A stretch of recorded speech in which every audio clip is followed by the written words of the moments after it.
É sempre bom analisar a direção de fotografia de alguns filmes para buscar inspiração para os nossos projetos, então eu trouxe aqui algumas indicações a respeito desse assunto. O primeiro filme que eu trago é um que eu já comentei em outro vídeo aqui no canal, que é o filme polonês Aida, uma obra-prima cinematográfica que vai abrir a sua mente no que diz respeito a enquadramentos, que são um tanto inusitados, que quebram aí as regras de equilíbrio, prioriza o espaço vazio e negativo da imagem. Totalmente em preto e branco e com uma proporção aí 4:3. É uma fotografia distanciada e contemplativa dos acontecimentos do filme, muito por seus enquadramentos estáticos e planos mais abertos. É uma câmera assim mais observativa, com perspectivas distantes e incomuns, juntamente com uma iluminação parcial aí dos personagens. Em muitas cenas, tudo fica em estado estático, parecendo aí uma fotografia parada no tempo. Pegando esse gancho, talvez você se lembre de alguns anos atrás aí, uma trend que teve em que as pessoas ficavam estáticas em alguma ação, seja aí trabalhando ou em casa com os amigos, enquanto alguém pegava a câmera do celular e passeava aí pela cena. Pois então, temos um filme que cria esses quadros vivos com uma maestria assim absurda, que é o filme estoniano chamado Na Ventania. Praticamente os únicos movimentos aí que você enxerga, além da própria câmera, é o vento aí fazendo balançar de uma jaqueta, é os cabelos ao vento ou o piscar de olhos de algum ator.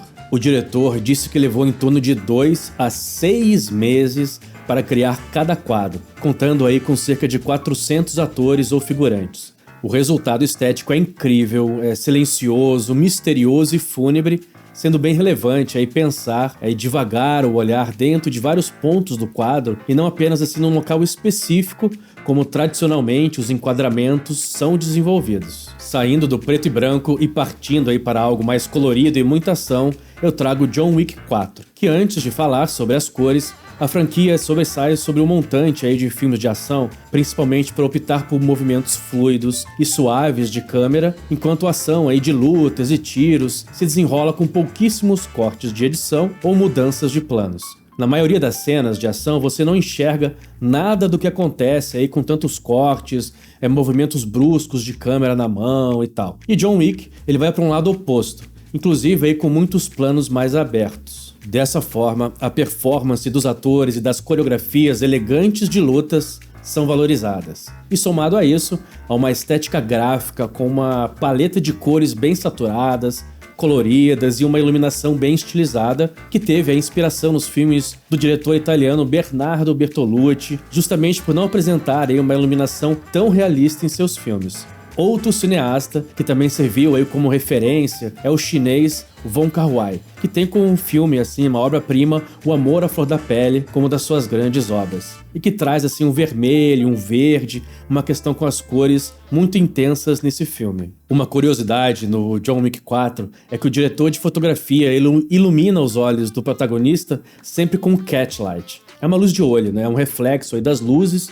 nos olhos dos atores, que dá uma vida ao olhar. Em muitas cenas, uma luz específica é colocada em cena para obter esse efeito, e em contraponto, os antagonistas têm os seus olhos mais escuros e sem reflexos. Um outro filme aí mais recente que merece o nosso olhar, com certeza, é Dune Parte 2, que é dirigido pelo novo queridinho de Hollywood, Denis Villeneuve. Na primeira parte, o diretor de fotografia ele optou por separar os mundos da história com diferentes lentes. Por exemplo, na maioria das cenas fora de Arrakis, que é o grande planeta e deserto, foram utilizadas lentes anamórficas e em contraponto a lentes esféricas dentro do planeta dele, principalmente para diferenciar o antes e o depois na vida do personagem principal aí, ao chegar nesse novo mundo. Se você quiser saber mais aí sobre as diferenças entre essas lentes, dá uma olhada aqui nesse vídeo que eu separei para você. Na parte 2, foram utilizadas aí apenas lentes esféricas com um toque vintage, com lentes aí mais antigas para cascos novos. Eles deram uma preferência aí para a utilização de lentes telefoto para mais emoção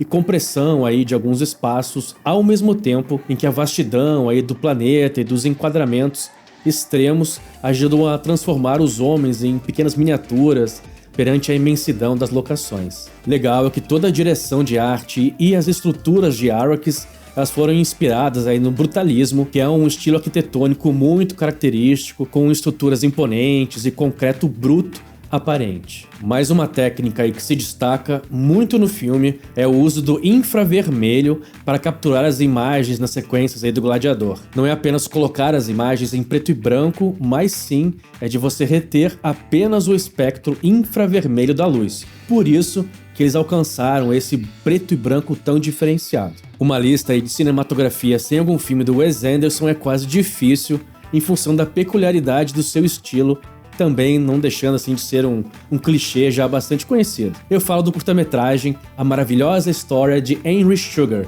que você encontra aí na Netflix. Wes Anderson vai além então da teatralidade aí de seus filmes, fazendo com que um mesmo ator interprete vários papéis, com uma abordagem aí do narre e conte, em que os personagens narram diretamente a história e ainda por cima quebram a quarta parede. E como sempre, a escolha da paleta de cores aí de seus filmes é sempre muito distinta e vale a pena aí você assistir. Voltando aí ao preto e branco, eu trago mais 2 filmes. O primeiro é El Conde, do cineasta chileno Pablo Larraín, uma comédia aí satírica e sangrenta de terror. A fotografia ela traz elementos expressionistas, uma iluminação aí de luz e sombra vinda de janelas e luzes práticas, ocasionando então em luzes mais suaves, e muitas camadas de texturas expressivas aí nos cenários fúnebres. Atualmente, muito se pede aí para capturar os filmes em colorido, para somente na pós você então desaturar a imagem e poder trabalhar com o preto e branco, o que não foi o caso desse filme. Ele foi diretamente gravado em PB, o que possibilitou o uso então de filtros antigos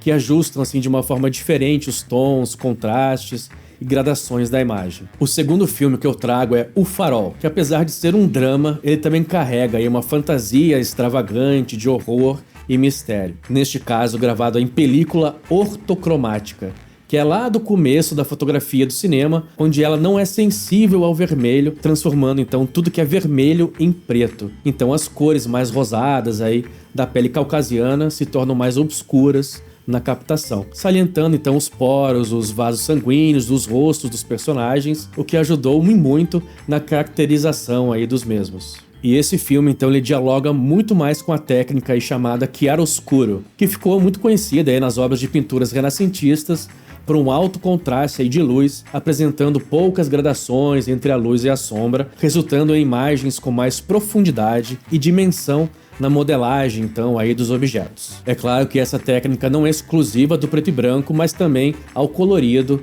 e que em muitas cenas de filmes recentes mantém essa relação aí dura entre o claro e o escuro para filmes mais dramáticos e também de terror. Hoje em dia você talvez esteja aí cansado de assistir a tantos filmes com o uso de lentes anamórficas, porém no caso de Moonlight, ele coube muito bem para a narrativa do filme, principalmente para dar um ar aí mais emocional às paisagens, em contraponto, do belo com os elementos mais sombrios e agressivos dos personagens. O brilho do sol no rosto dos atores, por exemplo, foi muito bem capturado, e principalmente, é claro, aí para a pele negra, mantendo muitas cores dos tons médios, adicionando aí azuis aos pretos e destacando realces também da imagem. O legal é que o filme ele é todo contado aí em 3 capítulos distintos, e cada um deles foi emulado aí um filme diferente, dando a cada um o seu próprio visual. Sendo o primeiro, então, pensado aí para emular o filme da Fuji, que é mais quente, com mais textura aí de pele. O segundo capítulo, mais distinto,